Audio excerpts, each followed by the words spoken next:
实是这样的。那好，那我们接下来来学习第6式，叫猿猴竞桃。先给我们说说这个名称的由来，好不好？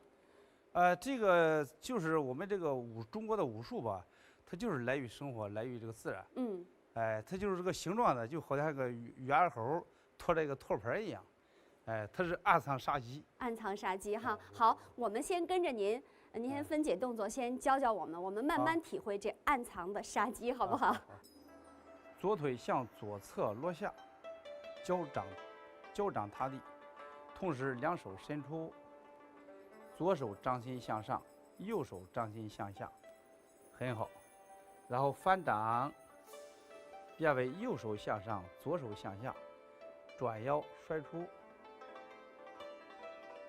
脚尖点地，眼睛看左手方向，然后左手落下，手心向下，两个手背相对，扑步下蹲，弓步，左脚点也要跟着扣，对，上举，左手向里，右手向外，过了头部变为右手向里，右脚点也要扣，再蹲下去，两手心向下，两臂上举，抬腿，掌心向前，合手，脚尖点地，对身，肘与膝合，如同猿猴托盘一样，然后起身落手。咱们再慢一点学，好不好？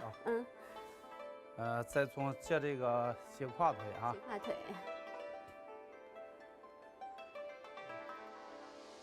左侧落腿，同时两手伸出，然后两手反掌，同时反掌，左手向下，右手向上，转腰摔出，左脚尖点地。对，这个点地的时候，这个膝盖的方向大概也是有斜度的，就是这个不是向前的，斜的，稍微一斜，因为我们下一个动作还要把腿往这边走，不能往这儿扣啊。好。然后左手落下，这样扑步下蹲，伸下去，弓步，左脚尖内扣，举手，反掌，右脚尖内扣，再蹲下，两臂上举，带腿，腿要走弧线，腿还要走一个弧线，然后合手，脚尖点地。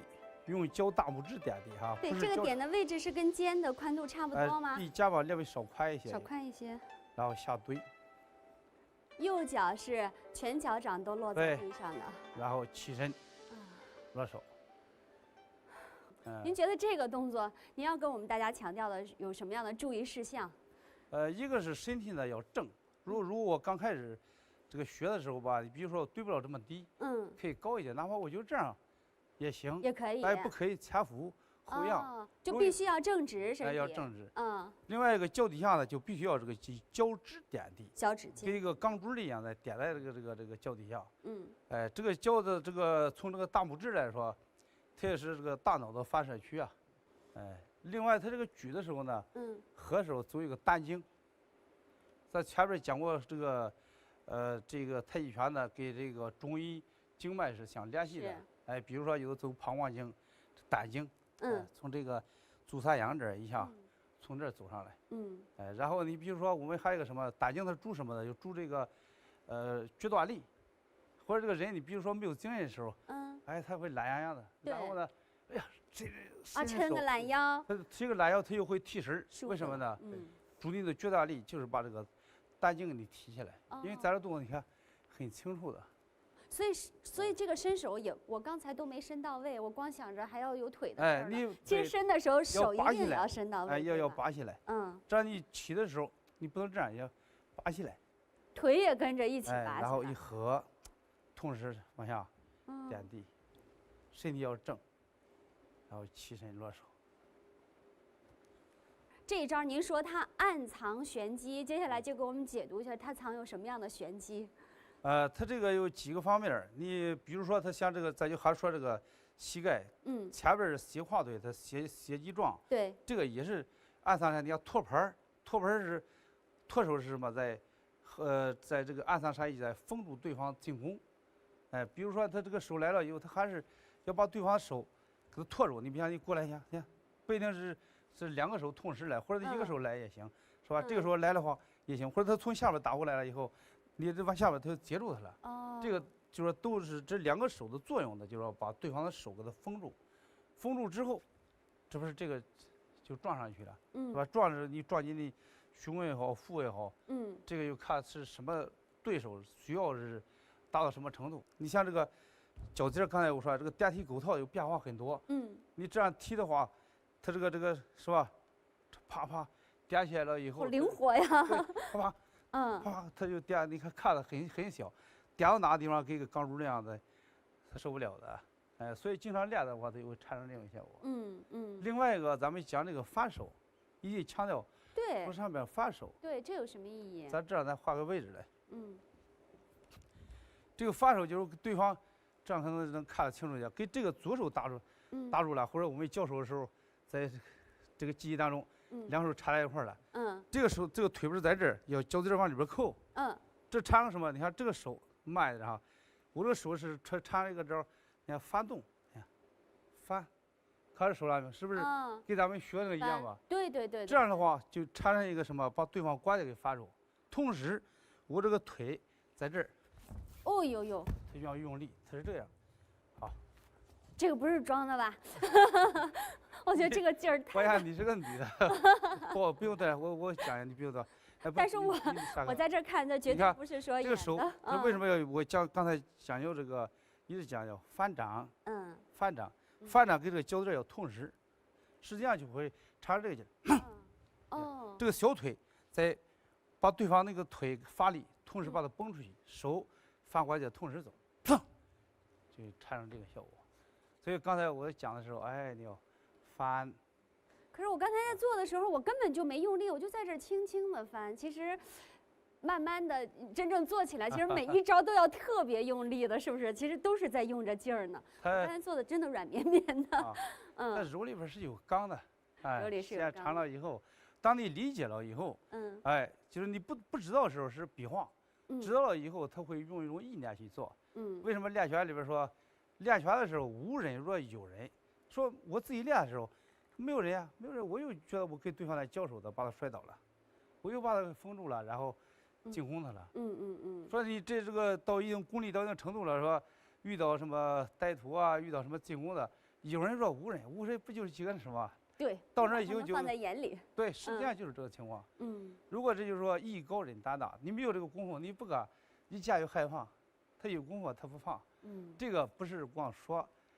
没有用的，他练到那个程度了，他自然，他就有这种这个气势都上来。是，我们都期待着有一天练得跟刘老师一样好哈，真的是，我们就是碰到坏人也不怕了。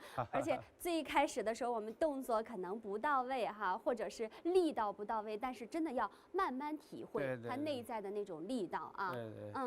好啦，刚才见识了这么厉害的招式，我们再来复习一下吧。我觉得这个内心的感受也不一样了。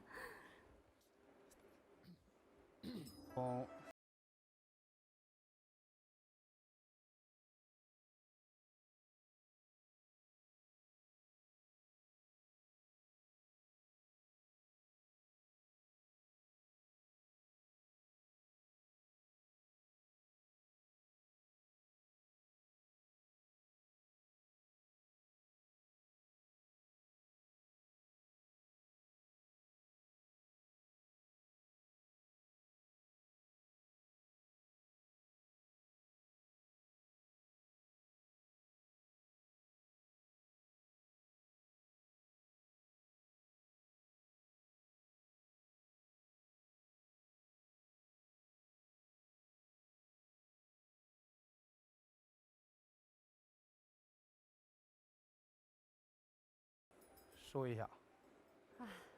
我不知道电视机前的观众朋友是什么感受，反正我在做这招式的时候，这一遍我是浑身都用劲儿了，用到了指尖儿。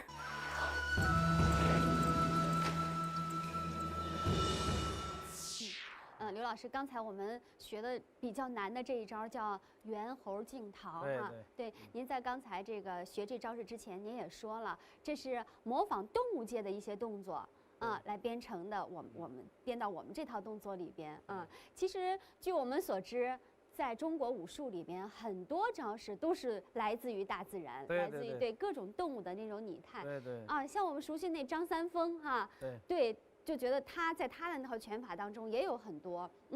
其实在我们这个故事这个太极拳当中，类似于猿猴竞逃，是不是也特别多？对，他。很多这个包括这个武术里边一些动作吧，它就是来于这个，一些这个自然，来于动物里边。你比如说咱们青岛流行的螳螂拳、猴拳呀、蛇拳呀、虎拳呀等等，其实这些他们都有他们一个很大的一个特点在里边。说这个张三丰，有一次说咱们正在用经的时候呢，就听到这个窗外的有一个这个鹤的叫声，喳喳喳的叫声，他从窗口一看。下边一条蛇，一个鹤，给它对打，鹤用那个翅子去打这个蛇头的话，蛇头一摆，蛇尾啪就击它。它打这个蛇尾的时候，蛇头就去咬它，啄它一身上这个毛。